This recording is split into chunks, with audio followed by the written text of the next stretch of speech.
Silicon Valley, technology, art, green, and sustainability.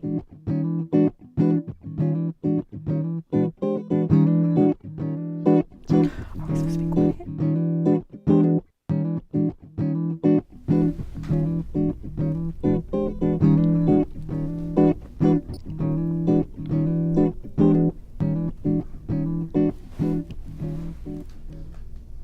Welcome to another episode of Silicon Valley Tech, Art, Green, and Sustainability. Today I'm honored to have a guest with me who is a famous businessman here in Silicon Valley and started his first business when he was quite young and sold it to Amway, and then has two other companies. And Rahul, I'm going to let you introduce yourself and tell the audience a little bit about yourself, whatever you'd like to share. Awesome.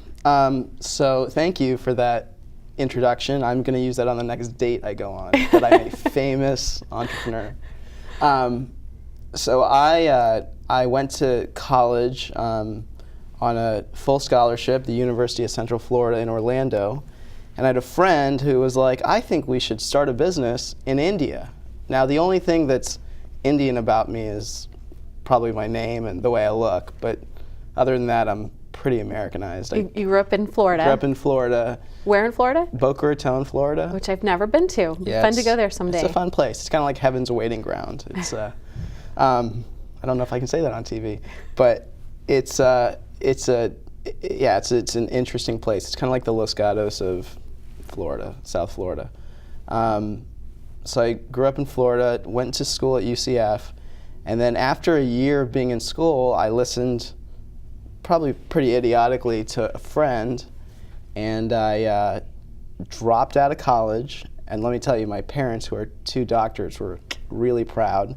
Dropped out of college, went to India to start a vitamin company. Some of the most famous people didn't go to college or dropped out of college to start their businesses and did very well. Right.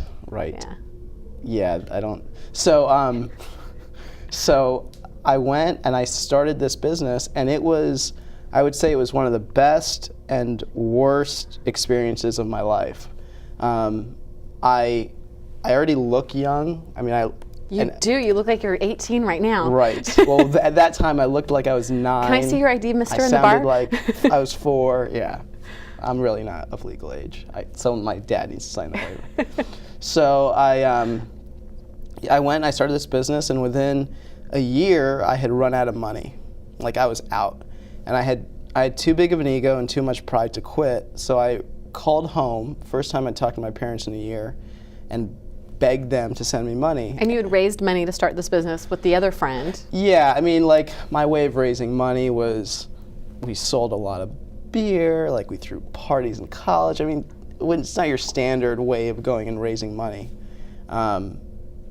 And we bought this license for a vitamin in the US for like $600, and then sold it in India our goal was to sell it to the wealthy Indian class in India and sell it as an American product.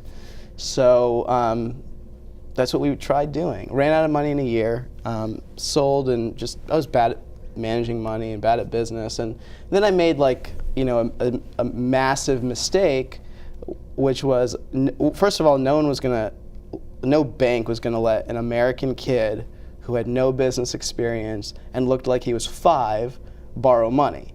So the only other options were people that you shouldn't borrow money from, ever. And at the time you didn't know that, though, right? No, I knew who they were. Okay. I'm just a moron.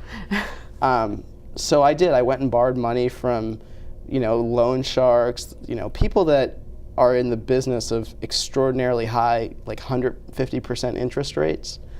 And then I defaulted on my loan. And this was in India. This was all in India. Not in Florida. None of this happened, just to make sure, all this happened in India. Defaulted on the loan. I got to experience firsthand what happens when you default on a loan like that. In India. In India. And I spent 6 weeks in the hospital. And I remember calling my dad and asking him to finally bail me out. And his response was pretty harsh. It was, you got yourself into this mess, you're going to get yourself out. Now, my parents were both very wealthy physicians, And I realized in that moment, laying in a hospital bed, that if I didn't pay these people back, I was going to die. And it's amazing how the human brain works, is I figured out a way to make that business successful. Mostly because I was scared to death, literally. But I figured out a way, and I went back to these same people that put me in the hospital, and I essentially said, listen. That took a lot of guts to go to them in Well, I didn't have the first a choice, place, right? I mean, and not flee. Well, yeah, I mean, I figured they would find me. But I went back to them and I said, listen, you had fun 6 weeks ago. It wasn't fun for me, but it was fun for you. But you really just want your money back. You don't want to kill me. So how about you open the doors for all the people that I need to talk to? You're connected to all these people. And it's kind of funny in a sense, but my enemies turned into my best allies, and they opened every door possible. And the way India was at the time, and it still is in many ways, is shop owners, there was not these big box chains, right? It was little shop owners. And they knew all the little shop owners. So I got my product into all these little shops that ran, my business ran from... How many shops do you think? About 15, between 1,500 and 2,000. Wow. It was like 17 to 1,800. I ended up working with wholesalers, and but the business ran from Bombay, Mumbai to New Delhi, and it flourished. It really flourished. It flourished quite well. I paid these people back, plus interest. I ended up paying them back about $350,000, and I had borrowed $100,000.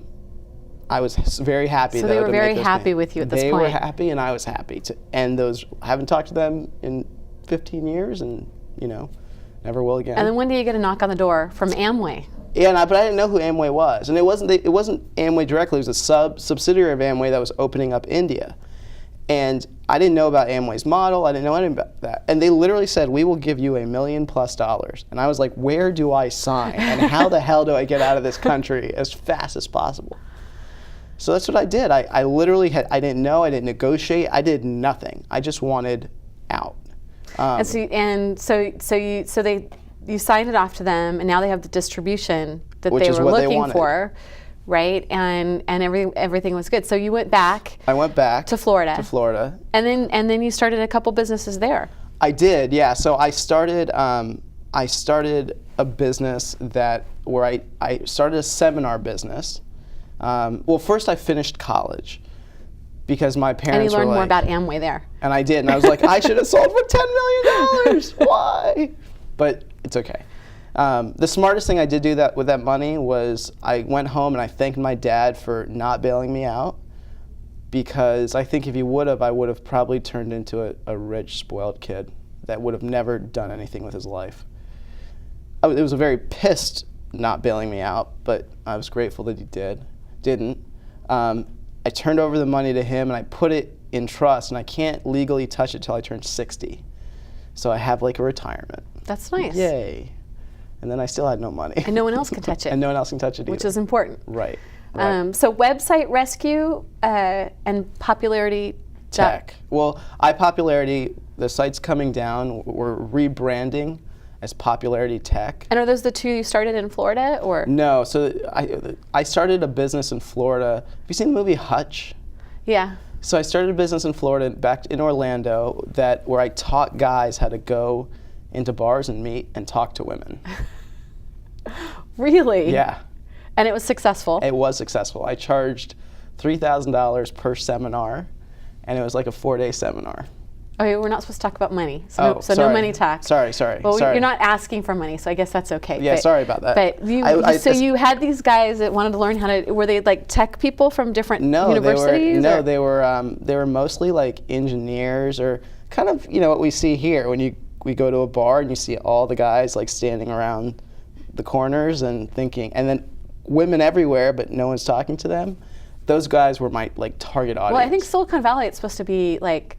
Is it 6 men to every woman, or 8 men to every woman now? You could start another business. I should so start that. That would do very well here. It would. I would, and they all have money, so I'd make a killing.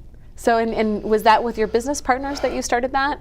No. So I didn't start that with my business partner. I started that on my own, and in the process of running one of my seminars, he saw me in the bar, teaching guys, and approached me, asked me what I was doing, and we ended up hitting it off. He had a very successful company already, and he made me an offer that I couldn't refuse, to partner with him to get instant ownership of a company that was doing pretty well, and then to do SEO. And for people that don't know, it's search engine optimization. SEO is a really big part of any web development for marketing for a company these days. Yeah. So I actually found a passion in SEO in working with attorneys. And most people don't know this, and I share it all the time, but the reason, I always joke, I'm one of the few people that loves attorneys. And the reason I work with attorneys is when I was really young, really young, I got into a pretty bad accident. Do you have to cut me off? No. Oh. No, keep going. I got into if I want to cut you off, I'll cut you off. Yeah, I figured that. You're really good at that. I've seen you do that.